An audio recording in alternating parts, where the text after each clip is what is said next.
하나님의 은혜와 평안이 여러분 심령과 가정 가운데 늘 함께 하시기를 기원합니다. 형제를 위하여 깨어지는 삶이라는 책에 소개된 내용입니다. 오래전 우간다의 독재자 이디 아민이 통치하던 시절 리딤드 처치라는 교회에서 목회하신 목사님 한 분 계십니다. 케파 샘팡기라는 목사님이십니다. 이 교회는 10,000명이 넘는 대형 교회입니다. 그리고 영향력 있는 목사님이십니다.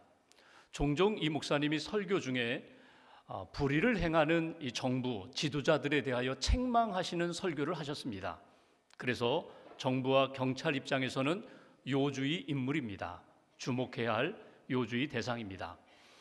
어느 부활절 아침에 부활절 예배를 잘 드렸습니다. 그리고 목사님이 사무실에 들어갔는데 총으로 무장한 비밀 경찰 5명이 기다리고 있습니다. 그리고 총을 겨누고 목사님을 향하여 이렇게 이야기합니다. 우리는 국가의 명령으로 반국가 범죄자를 처단하기 위하여 왔다. 그리고 총을 겨누고 처단하겠다는 것입니다. 그 상황에서 목사님이 그 경찰들에게 이렇게 이야기합니다. 오늘은 부활절입니다. 나는 부활의 신앙을 갖고 있습니다. 죽음이 두렵지 않습니다. 내가 이제 여기서 마지막 기도를 하고 생을 마무리할 수 있도록 도와달라고, 딱 2분만 달라고, 2분만 내가 기도하고 당신들이 처형하는 대로 내가 그렇게 죽겠다고 기도하시라고 총을 겨누고 그 상황에서 기도를 합니다. 하나님 아버지, 우간다의 통치자 이디 아민을 용서해 주옵소서. 원하지 않으면서도 그의 명령을 따라야 하는 여기 경찰 5명의 형제들을 용서하여 주옵소서. 우간다 국민에게 자유를 허락하여 주옵소서. 내 사랑하는 조국, 이 땅이 공의의 땅, 사랑의 땅이 될 수 있도록 긍휼을 베풀어 주옵소서. 나의 죽음으로 다시는 이런 비극적인 일이 일어나지 않도록 은혜를 베풀어 달라고 눈물을 쏟으면서 목사님이 기도를 하십니다. 그리고 그 기도를 경찰들이 총을 겨누면서 역시 눈물을 흐르면서 그 기도를 듣습니다. 기도가 끝나자 그 5명 가운데 리더 한 사람이 무릎을 꿇고 목사님에게 이렇게 이야기했다고 합니다. 목사님, 정말 죄송합니다. 우리가 큰 실수를 저지를 뻔했습니다. 목사님, 빨리 이곳을 떠나십시오. 피하십시오. 우리가 위에는 목사님 이미 이 자리를 떠났다고 그렇게 보고할 것입니다. 그리고 목사님을 피신하도록 도와주었다는 것입니다. 이 목사님이 그 총불이 앞에서도 담대할 수 있었던 비결이 무엇일까? 믿음 때문에 그렇습니다. 살아계신 하나님에 대한 믿음, 그리고 하나님이 나와 함께 하신다는 믿음, 부활에 대한 믿음, 그리고 그 믿음을 따라서 하나님 앞에 모든 것 맡기고 기도했던 그 기도, 믿음과 기도가 이 위기 가운데, 그 어려움 가운데 있었던 목사님을 든든하게 지켜주었다는 것입니다. 우리가 인생을 살아가면서 우리는 많은 문제를 만나게 됩니다. 뜻하지 않은 어려움과 고난을 겪게 될 때 우리는 그 어려움을 어떻게 극복해 나아갈까? 특별히 믿음을 가졌기 때문에, 예수님 때문에 겪게 되는 위기와 문제가 있습니다. 어려움이 있습니다. 그때 여러분들은 어떻게 하십니까? 여러분은 위기를 만날 때 무엇을 먼저 하십니까? 그리고 여러분은 위기를 만날 때 하나님 앞에 기도한다면 어떤 기도를 하나님 앞에 하십니까? 오늘 사도행전 4장에 베드로와 요한이 붙들렸다가 풀려났습니다. 그리고 위기 가운데 있는 신앙 공동체 초대 교회가 이 위기와 위험 가운데 그들은 어떻게 극복해 나갔을까? 그들이 하나님 앞에 기도했다는 것입니다. 그리고 하나님이 부어주시는 응답 가운데 신앙생활을 힘있게 영적으로 성장하며 부흥하며 교회를 세워갔다는 것입니다. 오늘 이 믿음의 사람들, 사도들의 그 신앙, 그리고 하나님 앞에 드렸던 기도 제목, 그리고 하나님이 주신 응답을 통하여 오늘 우리에게 주시는 하나님의 음성을 들을 수 있기를 주님의 이름으로 기원합니다. 먼저 23절 제가 봉독합니다. 사도들이 노임에 붙들렸다가 풀렸다는 것입니다. 왜 붙들렸습니까? 40년 동안 한 번도 걸어보지 못했던 성전 미문에 앉아있던 그 장애인을 예수님의 이름으로 고쳐주었습니다. 예수님의 이름을 의지하여 그가 일어나서 건강한 몸이 되었다는 것입니다. 소문이 퍼지자 유대 종교 지도자들이 베드로와 요한을 붙들었습니다. 그리고 예수의 이름을 전하지 못하게 했습니다. 예수님의 이름을 말하지 말아라, 예수님의 이름으로 가르치지 말아라, 그렇게 경고를 하고 풀어주었다는 것입니다. 계속 읽겠습니다.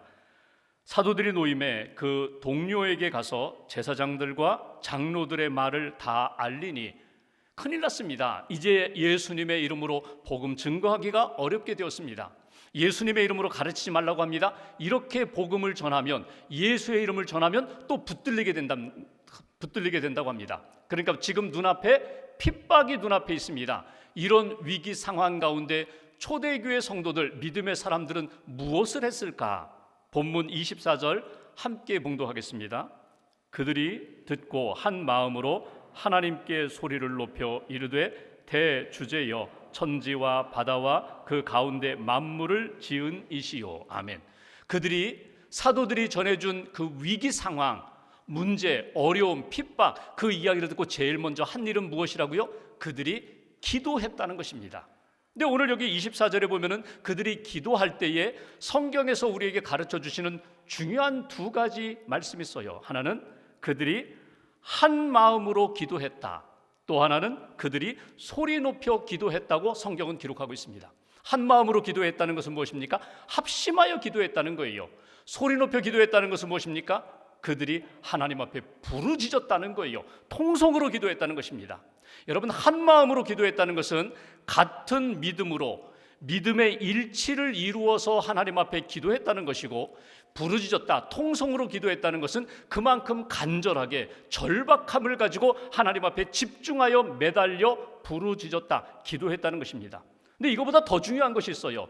한 마음으로 소리 높여 기도했는데 오늘 24절을 시작하면서 이렇게 표현했죠. 그들이 듣자마자, 이런 소식을 듣자마자, 위험에 대한 소식, 위기와 문제에 대한 소식을 듣자마자 모여서 의논하고 토론하고 회의한 다음에 기도하는 것 아닙니다. 듣자마자 곧 즉시 그들이 기도하기 시작했다는 거예요. 그들이 위기 가운데, 문제 가운데 사람들 생각, 자기들의 의견 나누기 전에 하나님 앞에 엎드려 부르짖어 기도했던 이 모습을 통하여 오늘 우리에게 주시는 메시지가 있어요. 여러분, 인생을 살아가다가 뜻하지 않은 어려움과 위기와 문제를 우리가 만났을 때 오늘 이들이 그러했던 것처럼 한 마음으로 소리 높여 기도하는 사람, 기도하는 하나님의 사람, 그것을 하나님이 우리에게 원하신다는 거예요. 다시 한번 점검하시면 좋겠어요. 나는 문제를 만날 때마다, 고난과 어려움을 만날 때마다 하나님 앞에 한 마음으로 소리 높여 기도하리라. 이것이 오늘 첫 번째로 우리에게 주시는 메시지입니다. 여러분, 신앙생활하면서 위기와 핍박과 고난 언제든지 우리에게 다가오는 그런 일들입니다. 한 마음으로 소리 높여 기도한다. 여러분, 이 일이 당연하지. 가정이 어려움을 만났을 때 우리 가족들이 한 마음으로 기도해야지. 교회가 어려움을 만났을 때 한 마음 한 뜻으로 함께 모여 하나의 믿음을 가지고 하나님 앞에 기도해야지. 나라와 민족이 어려움을 겪을 때 온 민족이, 온 신앙인들이 한 마음 한 뜻이 되어 하나님 앞에 기도해야지. 당연히 그렇게 해야 함을 알면서도 이게 잘 안 돼요. 무엇이 안 돼요? 한 마음으로 이루어지지 않아요. 한 마음이 되지 않아요. 쉽게 말하면 평온할 때에는 하나가 된 듯한데 위기 만나고 고난 만나면 뿔뿔이 흩어져요. 두 마음이 되고 세 마음이 되고 네 마음이 돼요. 두 사람, 부부지간에도 그렇고 가족도 그렇고 교회도 그렇고 그리고 믿음의 성도들 모임에서도 마찬가지예요. 여러분, 한 마음이 된다는 것, 여러분, 이것이 어떻게 가능할까요? 성령님이 함께 하시면 가능해요. 성령님이 도와주시면 가능해요. 그래서 한 마음으로 하나님 앞에 기도한다? 이것은 전적으로 성령님을 의지할 때만 이루어지는 역사거든요. 성령님의 역사가 어떻게 이루어져요? 우리가 기도할 때에 성령님이 도와주셔요. 여러분, 우리에게는 그럴 능력이 없습니다. 하나로 만들 능력이 없어요. 부부지간의 의견이 나누어졌을 때 여러분, 아무리 대화하고 타협하고 협의를 해서 한 마음 만들 수 있나요? 어느 정도 접근하다가 또다시 갈라지고 의견 나누어지는 것, 그게 실상이거든요. 한 마음으로 하나가 된다, 한 뜻으로 하나가 된다, 이것은 전적으로 하나님 앞에 매달려 기도하며 먼저 기도하면서 하나님이 성령님을 통하여 우리의 마음을 만져주실 때 여러분, 두 사람이 하나가 되고 100사람이 하나가 되는 거예요. 하나님의 마음을, 성령님의 은혜를 받지 않으면 아무리 두 사람이라 할지라도 하나가 되기 어렵지만 여러분, 한 마음 먼저 기도하면서 성령님의 은혜만 임하게 되면요, 100사람, 1000사람, 10,000사람, 1억도 하나가 될 수 있다. 이것이 초대교회를 통하여 우리에게 주시는 메시지예요. 오늘 그들은 어떻게 했다고요? 먼저 하나님 앞에 기도했다는 거예요. 기도로 나아가면서 성령님의 은혜 가운데 한 마음을 품고 그 한 마음으로, 한 믿음으로 하나님 앞에 부르짖기 시작했다. 소리 높여 기도했다. 통성 기도거든요. 여러분 이 기도는 그냥 생각의 기도가 아닙니다. 이건 하나님이 주시는 성령님으로 이루어지는 기도예요. 가슴의 기도예요. 영적인 기도예요. 부르짖어 기도했다. 소리 높여 기도했다. 여러분, 언제 우리가 목소리가 높여지나요? 언제 이렇게 소리가 더 커지나요? 기쁠 때 우리는 소리가 커져요. 내가 응원하는 어떤 팀이 역전승을 했어요. 그럼 나도 모르게 소리, 탄성이 나오죠. 환호성이 나오죠. 슬픔 가운데 빠질 때, 깊은 그 고통 가운데 있을 때 울부짖음이 나옵니다. 통곡이 나와요. 내 죄에 대하여 정말 슬플 때에 나도 모르게 통곡하면서 하나님 앞에 회개하는 기도가 나온다는 거예요. 위급할 때, 아주 다급할 때, 위기 상황 가운데 다급할 때, 여러분 불이 났어요. 그럼 소리를 낮추나요? 아니에요. 소리가 저절로 높아져죠. 불이 났다고 피하라고. 여러분, 이런 상황이거든요. 초대교회 안에 믿음 때문에 예수의 이름을 전하지 못하는 위기 상황 가운데 그들이 한 마음으로 소리를 높여 기도했다는 거예요. 하나님 앞에 소리 높여 기도했다는 것은 그만큼 절박하다, 아주 간절하다, 집중하여 하나님의 은혜를 구하면서 기도했다는 것입니다. 근데 이거보다 더 중요한 것이 뭔지 아세요? 오늘 성경을 보시면 그들이 한 마음으로 소리 높여 하나님을 기도하는데 하나님의 이름을 불러요. 24절 다시 한번 보십시오. 어떻게 불러요? 대주제여라고 불러요. 하나님을 대주제여, 대주제여라는 것은 그분은 나의 왕이십니다. 그분은 주인이 되십니다. 그분은 진정한 통치자가 되십니다. 그분은 창조주 하나님이십니다. 이 세상을 창조하신 하나님, 내 인생을 지으신 하나님, 이 문제에 대하여 모든 것들을 통찰하시는 하나님, 그리고 다스릴 능력이 계신 하나님이십니다. 대주제여라고 하나님의 이름을 부르며 하나님 앞에 기도했다는 거예요. 문제가 생길 때 그 문제에 집중하지 마세요. 그 문제에 매달리지 마세요. 그 문제에 함몰되지 마세요. 그 문제를 안고 하나님의 이름을 부르며 하나님 앞에 맡기시라는 거예요.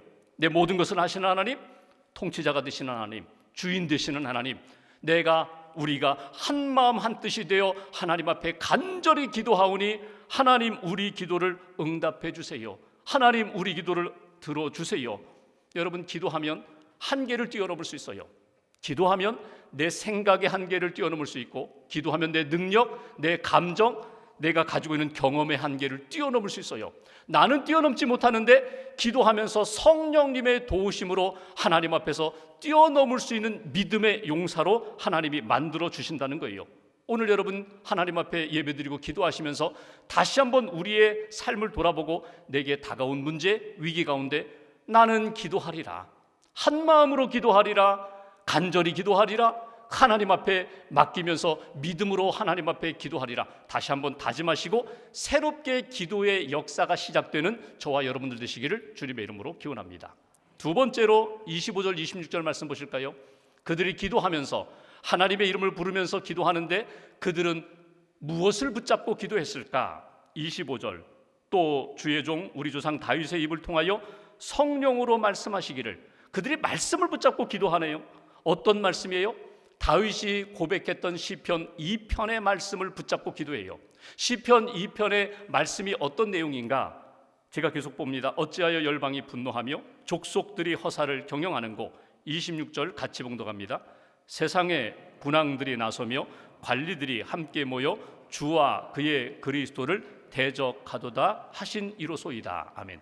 그들이 무엇을 붙잡고? 말씀을 붙잡고 기도해요. 지금 현재의 이 고난과 핍박의 상황에 대하여 말씀으로 진단을 받고 말씀, 성경적인 근거를 가지고 하나님이 이 문제 가운데 우리에게 원하시는 뜻이 무엇인지를 깨닫고자 했다는 거예요. 성경 말씀을 가지고 지금 이 문제, 이 고난의 상황에 대하여 진단과 이 문제가 왜 일어났는지, 앞으로 이 문제에 대하여 우리는 어떻게 해결을 받을 수 있을 것인지 말씀을 붙잡고 하나님 앞에 기도했다는 것입니다. 오늘 시편 2편에 보면은 이런 고백이 있잖아요. 열방이 분노하고 족속들이 허사를 경영하고, 그리고 많은 대적들이 서로 연대하여 연합하여 그리스도와 하나님을 대적하도다. 여러분, 그 대적하는 사람들이 누구라고요? 헤롯과 빌라도가 서로 연대하여 예수를 죽이고 예수 믿는 사람들을 죽이는 그런 일들이 일어나는도다. 이것이 이미 다윗이 고백한 것처럼 그 구약 시대에 주신 말씀을 통하여 이미 이 시대에 그렇게 이어져 가고 있었다는 거예요. 그것을 초대교회 성도들이 붙들었다는 거예요. 말씀을 묵상하면서 그 말씀으로 하나님, 지금 일어나는 이 모든 일들이 역사 속에 있었던 일이고 지금도 있고 앞으로도 또 있을 일인데 이 가운데 하나님 믿음의 사람 되게 해주세요. 말씀을 통하여 하나님의 은혜와 능력을 받게 해주세요. 그들이 하나님 앞에 기도하는 거예요. 여러분, 사도행전을 보시면 초대교회 성도들이 사건이 일어날 때마다 그 사건에 대하여 말씀으로 연결시켰거든요. 그러니까 성령의 충만함을 받았어요. 방언을 해요. 그들은 이 사건을 에스겔 선지자를 통하여 이미 주신 약속의 말씀이다. 병든 자가 고침을 받습니다. 가정이 회복됩니다. 이사야를 통하여 이미 예수님이 이 땅에 오시고 성령이 임할 때 이루어진 역사적 사건이야. 말씀을 통하여 자기가 만난 문제에 대한 답을 얻었다는 거예요. 여기서 우리에게 주시는 두 번째 메시지가 있습니다. 여러분, 우리가 기도할 때에 내 생각이나 세상의 생각, 감정이 아니라 무엇을 붙잡으시라고요? 하나님의 말씀을 붙잡고 기도하시라는 거예요. 하나님이 내게 이미 주신 말씀, 내가 들었던 말씀, 내가 암송했던 말씀, 또 이 상황 가운데 오늘 내게 주시는 그 말씀을 붙잡고 하나님 앞에 부르짖는 믿음의 사람, 기도의 사람이 되라고. 두 번째, 이미 주신 하나님의 말씀, 성경 말씀을 따라서 하나님 앞에 기도하는 믿음의 사람, 기도의 사람이 되리라. 이것이 오늘 주시는 메시지입니다. 여러분, 문제만 바라보면 답이 나오지 않아요. 그런데 그 문제 가운데 역사하시는 하나님의 은혜와 손길을 바라보고 성령을 바라보고 그리고 이 속에서 내게 주시는 말씀의 의미를 우리가 깨달을 때에 답이 보여요. 하나님이 열어주시는 길이 보인다는 거예요. 예수님이 제자들에게 하신 말씀 가운데 마가복음 13장 23절에 이렇게 말씀하셨습니다. 너희는 삼가라. 내가 모든 일을 너희에게 미리 말하였노라. 지금 너희에게 말한 이 말을 잘 간직했다가 위기 가운데, 문제 가운데 그 말씀을 붙잡고 그 문제를 풀어가라는 거예요. 요한복음 14장 26절에 보혜사 성령을 너희에게 보낼 터이니 성령이 어려움 가운데, 슬픔 가운데, 고난 가운데, 위기 가운데 있을 때 성령이 너희에게 생각나게 해주시리라. 우리가 그때 그 말씀 들었잖아.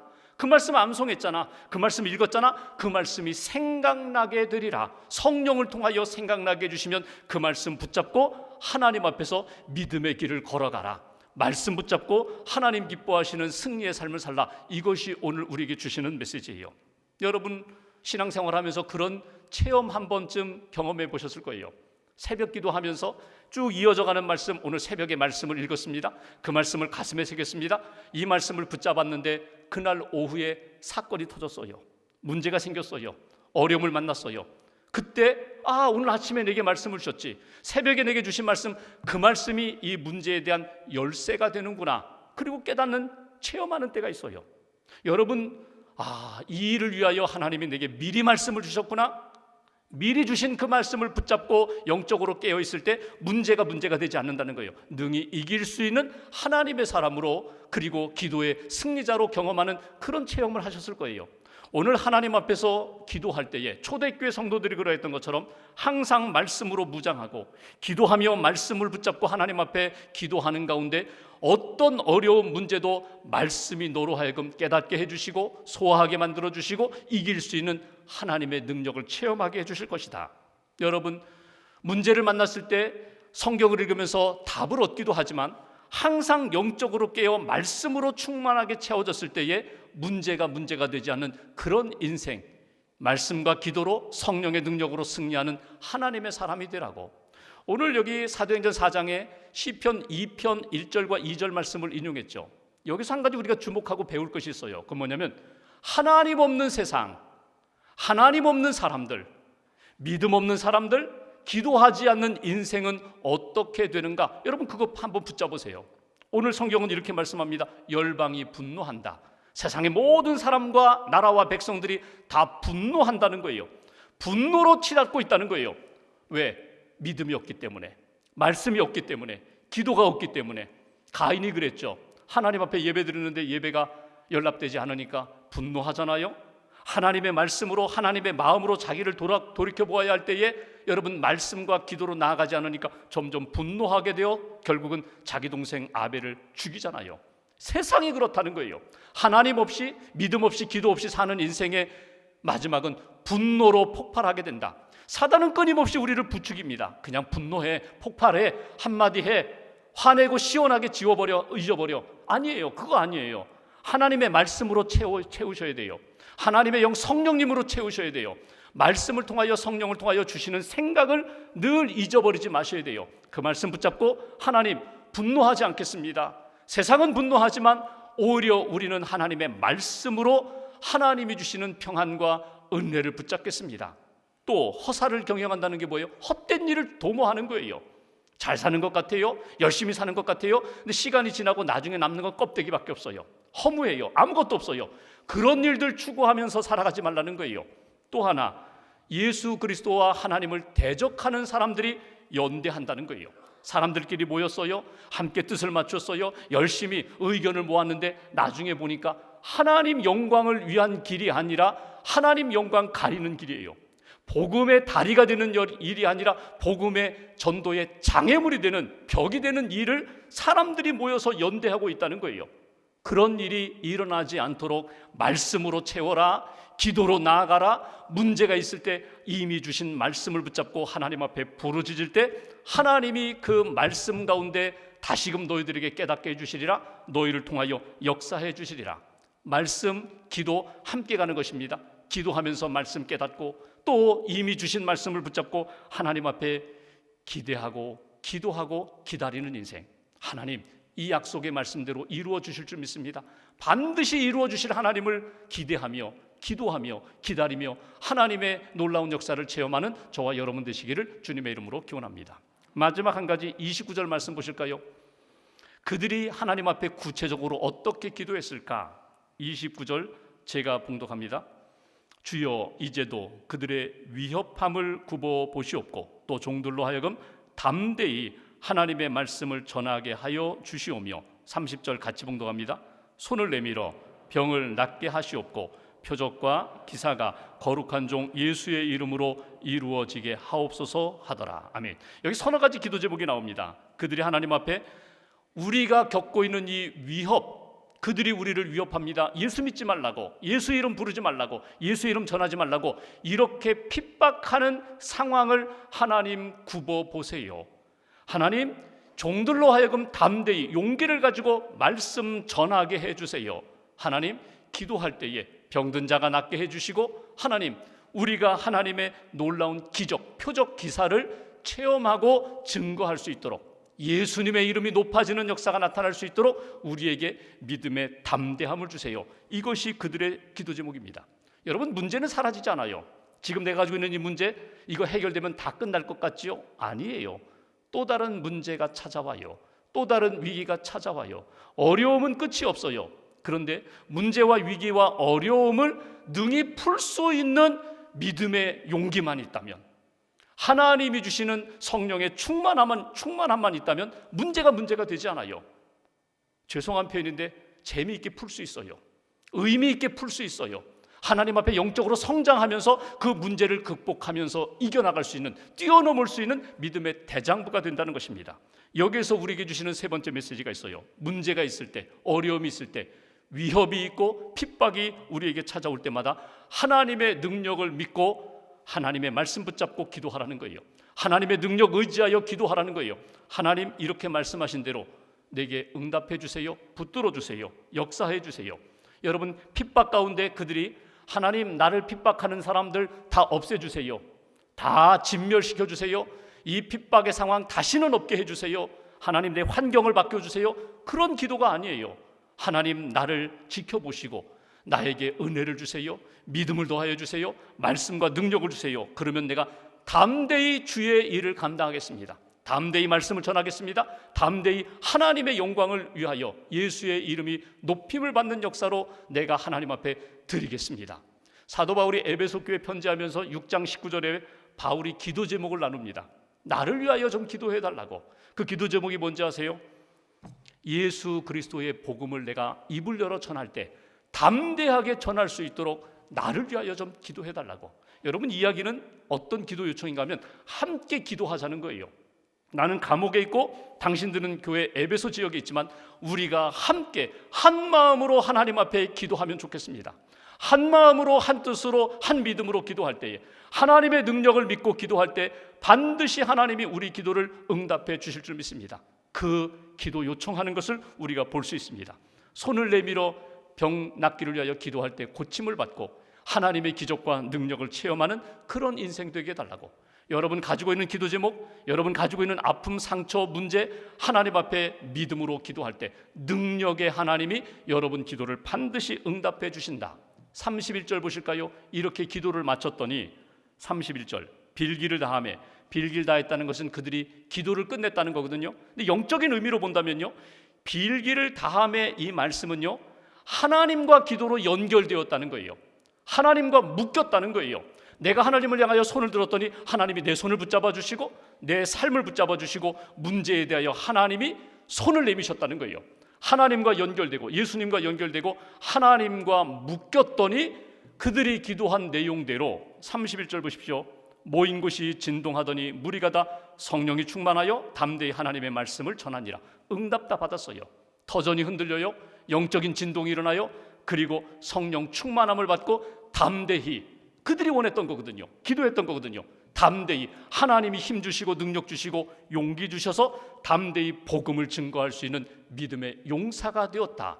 기도한 대로, 말씀 붙잡고 간구한 대로 하나님이 넘치도록 채워주셨다. 바울이 빌립보 감옥에 갇혔을 때 기도했죠. 지진이 일어났죠. 옥문이 열리고 창고가 풀리고 오히려 간수에게 복음 전할 수 있는 기회가 일어났던 것처럼 우리 인생도 그와 같은 역사가 반드시 나타나게 된다. 지난 금요일 날 새벽기도 준비하면서 새벽에 좀 일찍 일어나서 새벽기도 말씀을 준비하는데 아내가 깨어서 자기 휴대폰을 가지고 저한테 왔어요. 그리고 저한테 여보, 내 휴대폰이 죽었어요. 밤새 충전을 했는데 아침에 보니까 전원이 들어오지 않는 거예요. 죽었다는 거예요. 그래서 내가 새벽기도 끝나고 내가 한번 고쳐볼게. 안 되면 뭐 수리점에 맡기면 되지. 그래서 이제 새벽기도 마무리하고 가려고 하는데 아내가 여러분 휴대폰 사면은 거기 뭐 유심 카드 이렇게 뺄 수 있는 핀이 있잖아요. 핀으로 뭐 계속 뭘 이렇게 찔러보려고 막 그러더라고요. 손대지 말고 그냥 놔두라고. 그거 가져오라고. 제가 휴대폰을 뺐다시피 해서 제가 가지고 새벽기도 왔어요. 그리고 새벽기도 말씀 전하고 저 뒤에 앉아서 이렇게 기도하는데 아내가 했던 이야기가 계속 제 귀에 맴도는 거예요. 여보, 제 휴대폰이 죽었어요. 휴대폰이 죽었어요. 그 소리가 계속 들리는 거예요. 근데 제가 어떤 음성으로 들리는가 하면 내 믿음이 죽었어요. 내 기도 생활이 죽었어요. 내 신앙 생활이 잠들었어요. 내 기도 생활이 잠자고 있어요. 그렇게 제 마음속에 울림이 오는 거예요. 여러분, 휴대폰이 전원이 안 들어오면요, 무용지물이에요. 전화 걸 수도 없고 받을 수도 없어요. 문자 주고받을 수도 없어요. 인터넷 들어갈 수도 없어요. 그냥 기계, 쇳덩어리에 불과해요. 신앙생활 하면서 내가 기도의 자리에 왔어요. 하나님 앞에 예배 드린다고 해요. 근데 믿음이 잠들었어요. 믿음이 죽었어요. 기도 생활이 죽었어요. 그러면 여러분, 우리의 신앙생활은 하나님의 음성도 듣지 못해요. 하나님 앞에 부르짖기도 어려워요. 하나님의 은혜를 경험할 수가 없어요. 깨어나야지, 살아나야지. 새벽기도에 마치고 사무실에 들어가서 이렇게 검색을 해봤죠. 휴대폰 전원이 안 들어올 때 어떻게 하는가? 간단해요. 거기 보니까 이렇게 돼 있어요. 여기 휴대폰에 보면은 이 볼륨, 이 음량 높이는 버튼이 있고 낮추는 버튼이 있거든요. 그거 한번 누르고 음량 낮추는 버튼 한번 누르고 전원 버튼 꾹 누르면 살아날 겁니다. 제가 그렇게 해봤어요. 그대로 했더니 10초도 안 돼가지고 이게 살아나는 거예요. 죽었다가 살아났어요. 여러분, 우리 신앙생활에 내가 살아나는 방법도 성경에 우리에게 똑같이 말씀하고 있어요. 하나님을 찾으라는 거예요. 하나님의 이름을 부르라는 거예요. 대주제요, 창조주 하나님, 내 인생을 지으신 하나님, 내 모든 것을 하시는 하나님. 내가 하나님을 찬송합니다. 하나님을 믿습니다. 하나님, 내 삶을 붙들어 주시고 나를 살려주옵소서. 이 문제에 대하여 하나님께서 해결해 주옵소서. 기적적인 역사로 하나님 일으켜 주옵소서. 기도하면 반드시 그 믿음의 기도에 하나님이 응답해 주신다. 이것이 우리에게 주신 약속의 말씀입니다. 오늘과 한 주간 동안 여러분의 신앙생활이 다시금 살아나기를 원합니다. 여러분의 기도생활이 다시금 살아나기를 원합니다. 하나님 앞에 기도하시면서 믿음으로 고백하시면서 문제에 대하여 해결해 주시는 하나님을 뜨겁게 체험하는 저와 여러분 되시기를 주님의 이름으로 기원합니다. 기도하겠습니다.